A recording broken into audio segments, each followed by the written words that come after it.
Hi guys, ఎలా ఉన్నారు? Welcome to our channel. నేను మీ స్వరూప, పీబీబీఎస్సీ నర్సింగ్. మనందరికీ మన హృదయంలో ఏం జరుగుతుందో తెలుసుకోవాలని కుతూహలం ఎంతగానో ఉంటుంది కదా. అదే అండి మన హార్ట్ సర్క్యులేషన్ గురించి, మన హార్ట్ నిర్మాణం ఎలా ఉంది అండి, ఇది ఎలా పనిచేస్తుంది, ఇంత చిన్నగా ఉండే అన్నిసార్లు ఎలా కొట్టుకుంటుంది, అండ్ మన హార్ట్లోని కరెంటు ఎలక్ట్రికల్ సిస్టమ్ ఉంటుంది అంటారు కదా, అది నిజమేనా? ఈ విషయాలన్నీ మన వీడియోలో డిస్కస్ చేయబోతున్నాం కాబట్టి చివరి వరకు స్కిప్ చేయకుండా చూసేయండి. సో ఫస్ట్ మనం మన గుండె నిర్మాణం చూద్దాము. అదే parts and shape of the heart. So మన గుండెని మనం సాధారణంగా గుండె గుడి, గుండె గూటి అనే పదాలతో పోలుస్తూ ఉంటాము.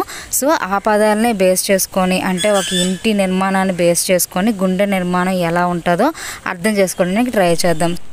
సో మన ఇంట్లో ఏ విధంగా అయితే గదులు, తలుపులు అలాంటివి ఉంటాయో అలాంటివే మన హార్ట్లో కూడా ఉంటాయి. సో మన ఇంటి నిర్మాణంతో మన హార్ట్ నిర్మాణం పోల్చి చూస్తే కనుక మనం పార్ట్స్ అనేవి ఈజీగా గుర్తుపెట్టుకోవచ్చు. సో మన హార్ట్లో ఉండేవేంటో ఒకసారి డిస్కస్ చేద్దామా. మన హార్ట్లో 4 గదులు, 4 ద్వారాలు, 8 గొట్టాలు, ఒక మెయిన్ మీటరు, అదే ఎలక్ట్రికల్ మీటరు, ఒక రిసీవరు అండ్ 5 ఎలక్ట్రికల్ తీగలు. సో అవేంటో 1 by 1 చూసేద్దామా. 4 గదులు ఏంటంటే 2 atria and 2 ventricles. Right atrium, right ventricle, left atrium, left ventricle.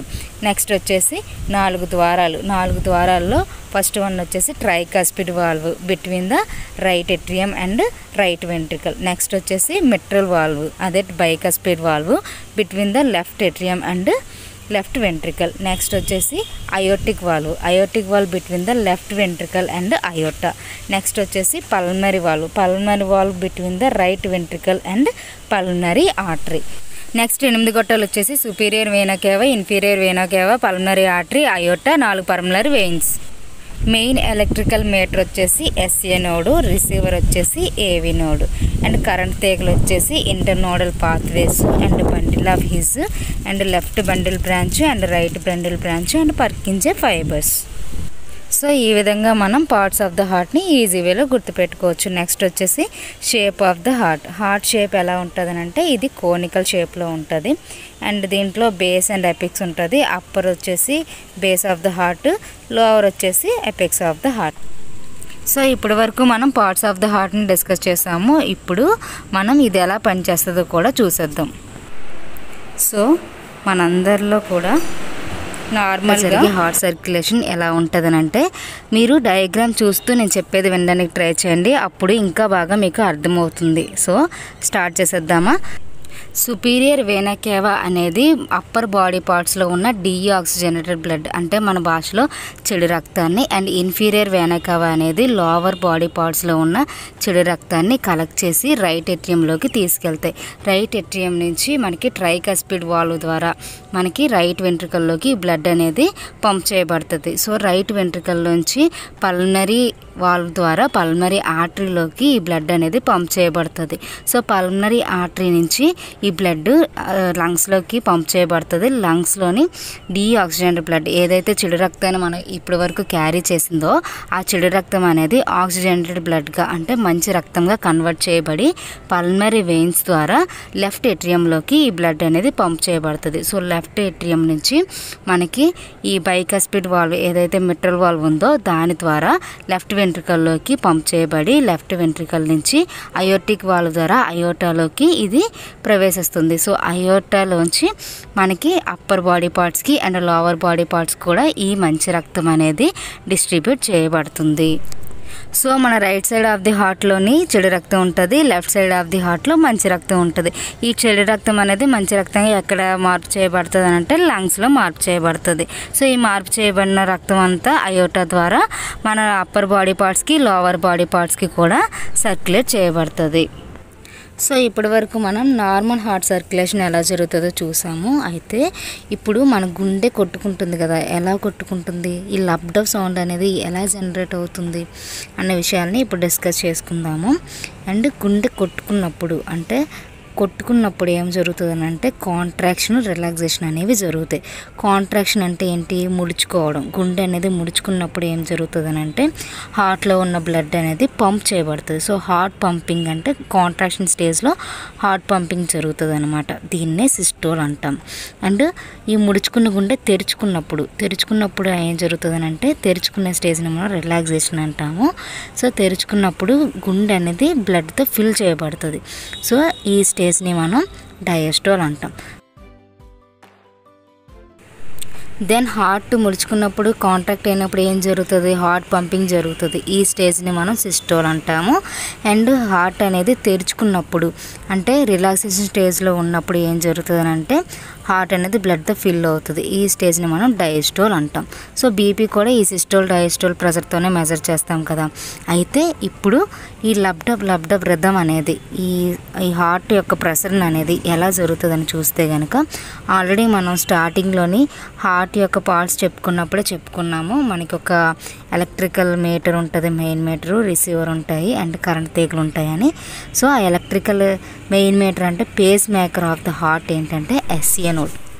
ఈ ఎస్ఏ నోడ్ ఏం చేస్తుంది అంటే రైట్ ఏట్రియం అనేది బ్లడ్తో ఫిల్ అయినప్పుడు, అదే superior vena cava, inferior vena cava deoxygenated బ్లడ్ని రైట్ ఏట్రియంలో ఫిల్ చేసినప్పుడు ఈ ఎస్ఏ నోడ్ అనేది ఇమీడియట్గా ఫైర్ అయ్యి అంటే తనలో ఉన్న ఎలక్ట్రికల్ ఇంపల్సెస్ని ఆర్ సిగ్నల్స్ని కూడా పాస్ చేస్తుంది అనమాట. పాస్ చేసినప్పుడు ఇంటర్నోడల్ పాత్వే నుంచి రైట్ ఏట్రియాలోకి అండ్ లెఫ్ట్ ఏట్రియాలోకి కూడా ఈ ఇంపల్స్ అనేవి పాస్ అయ్యి కాంట్రాక్ట్ అవుతుంది అనమాట. ఏవి కాంట్రాక్ట్ అవుతాయి? Right atrium and left atrium contract అయ్యి బ్లడ్ని రైట్ వెంట్రికల్ లెఫ్ట్ వెంట్రికల్లోకి పుష్ చేస్తాయి. సో కాంట్రాక్ట్ అవ్వడం వల్ల ఏం జరుగుతుంది అనుకున్నాం మనం? బ్లడ్ పంపింగ్ జరుగుతుంది. నెక్స్ట్ వచ్చేసి ఏవీ నోడ్ అనేది రిసీవర్ అనుకున్నాం కదా. సో ఎస్ఏ నోడ్ నుంచి ఏవీ నోడ్ అనేది ఇంపల్సెస్ని రిసీవ్ చేసుకొని బండిల్ ఆఫ్ హీస్కి పంపిస్తుంది. ఈ బండిల్ ఆఫ్ హీస్ ఏం చేస్తుంది అంటే లెఫ్ట్ బండిల్ బ్రాంచ్కి రైట్ బండిల్ బ్రాంచ్కి కూడా ఇంపల్సెస్ని పాస్ చేస్తాయి. ఈ left bundle branch and right bundle branch నుంచి పర్కిన్సే ఫైబర్స్లోకి ఇంపల్స్ అనేవి పాస్ అయ్యి టోటల్ వెంట్రికల్ కాంట్రాక్షన్ అనేది జరుగుతుంది. కాంట్రాక్షన్ అంటే ఏంటి? పంపింగ్ కదా. సో పంపింగ్ అనేది జరుగుతుంది అనమాట. ఈ విధంగా ఈ రిథమ్ అనేది కంటిన్యూ అవుతుంది. సో ఈ కంటిన్యూ సర్క్యులేషన్ని బట్టి మనం నార్మల్ ఈసీజీ రిథమ్ ఒకసారి చూద్దాము ఎలా ఉంటుంది అంటే నార్మల్ ఈసీజీ రిథమ్ ఇదిగో ఈ విధంగా ఉంటుంది.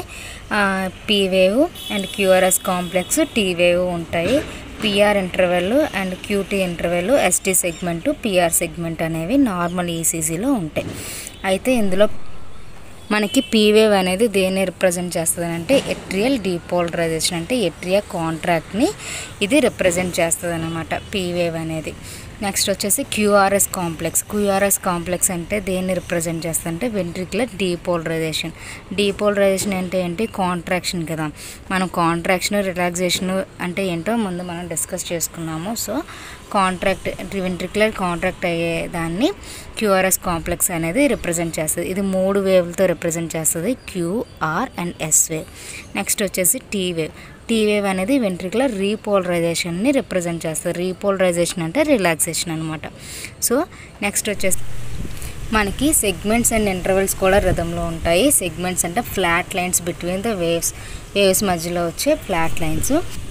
ఇంటర్వెల్స్ దేన్ని రిప్రజెంట్ చేస్తుంది అంటే duration of the cardiac electrical events. So cardiac electrical events డ్యూరేషన్ని ఇంటర్వెల్ అనేది రిప్రజెంట్ చేస్తుంది. సో సెగ్మెంట్స్ చూడండి. పిఆర్ సెగ్మెంట్ అంటే flat line from the end of the P wave నుంచి beginning of the QRS complex వరకు ఉండే ఈ సెగ్మెంట్ని పిఆర్ సెగ్మెంట్ అంటారు. ఈ లైన్ని ఇది దేన్ని రిప్రజెంట్ చేస్తుంటే ఏవీ నోడల్ డిలే అంటే ఎస్ఏ నోడ్ నుంచి ఏవీ నోడ్ వరకు ఇంపల్స్ ఎలా రిసీవ్ అయ్యే దాన్ని అనమాట. సో ఆ సందర్భాన్ని ఇది అనేది రిప్రజెంట్ చేస్తుంది. నెక్స్ట్ వచ్చేసి ఎస్టీ సెగ్మెంట్ ఎక్కడ స్టార్ట్ అవుతుంది అంటే from the end of the QRS complex నుంచి beginning of the T wave వరకు ఈ ఎస్టీ సెగ్మెంట్ అనేది స్టార్ట్ అవుతుంది. సో ఉంటుంది.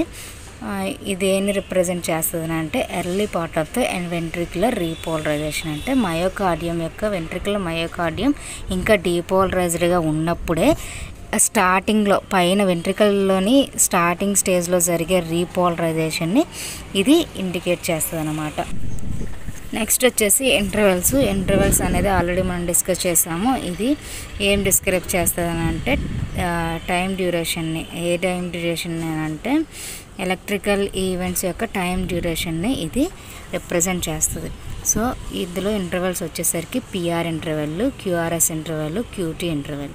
సో పిఆర్ ఇంటర్వెల్లో ఏం జరుగుతుందంటే ఇది ఎక్కడి నుంచి ఉంటుంది అంటే from start of the P wave నుంచి క్యూఆర్ఎస్ కాంప్లెక్స్ వరకు ఉంటుంది. ఇది దేన్ని రిప్రజెంట్ చేస్తుంది అని అంటే beginning of the atrial depolarization నుండి beginning of the ventricular depolarization వరకు కూడా ఉండే టైంని ఇది రిప్రజెంట్ చేస్తుంది. ఏంటి? PR interval. దీంట్లో ఏమేమి వస్తాయి? P wave and PR segment రెండు పిఆర్ ఇంటర్వెల్లో కలుస్తాయి అన్నమాట. సో నెక్స్ట్ వచ్చేసి క్యూఆర్ఎస్ ఇంటర్వెల్లో ఏం జరుగుతుంది అంటే ఇది ఎక్కడి నుండి స్టార్ట్ అవుతుంది? From the start to the end of the QRS complex నుంచి స్టార్ట్ అవుతుంది. ఇది దేన్ని రిప్రజెంట్ చేస్తుంది అని అంటే వెంట్రికులర్ డీపోలరైజేషన్ డ్యూరేషన్ని, అంటే వెంట్రికులర్ డీపోలరైజేషన్ అయ్యే టైంని రిప్రజెంట్ చేస్తుంది. ఏంటి? QRS interval. నెక్స్ట్ వచ్చేసి క్యూటీ ఇంటర్వెల్ ఎక్కడి నుంచి స్టార్ట్ అవుతుంది అంటే క్యూఆర్ఎస్ కాంప్లెక్స్ నుంచి end of the T wave వరకు ఇది ఉంటుంది. ఇది దేన్ని రిప్రజెంట్ చేస్తుంది అని అంటే వెంట్రికులర్ డీపోలరైజేషన్ని అండ్ రీపోలరైజేషన్ని కూడా రిప్రజెంట్ చేస్తుంది. అండ్ మనం టోటల్ వెంట్రికులర్ డీపోలరైజేషన్ అంటే మనం డీపోలరైజేషన్ అంటే ఏమనుకున్నాం? కాంట్రాక్షన్ అయ్యింది, సిస్టోల్ స్టేజ్ అనుకున్నాం. సో ఇది ఎలక్ట్రికల్ సిస్టోల్ స్టేజ్ని రిప్రజెంట్ చేస్తుంది అన్నమాట. సో ఇదండి ఇవాళ మన టాపిక్ గుండె నిర్మాణము, దాని పని అండ్ నార్మల్ ఈసీసీ. సో మీకు అర్థమైందని అనుకుంటున్నాను. అర్థం కాకపోతే మరొకసారి వినండి. మీకు ఏ డౌట్స్ ఉన్నా కామెంట్ రూపంలో మాకు తెలియజేయండి. మా కంటెంట్ మీకు నచ్చినట్లయితే లైక్ షేర్ చేసి సబ్స్క్రైబ్ చేసి పక్కనే ఉన్న బెల్ ఐకాన్ని మాత్రం కొట్టడం మర్చిపోకండి. Thanks for watching guys. Bye bye. Tomorrow మరొక ఇంట్రెస్టింగ్ టాపిక్తో మన ఛానల్లో కలుసుకుందాం. Bye bye.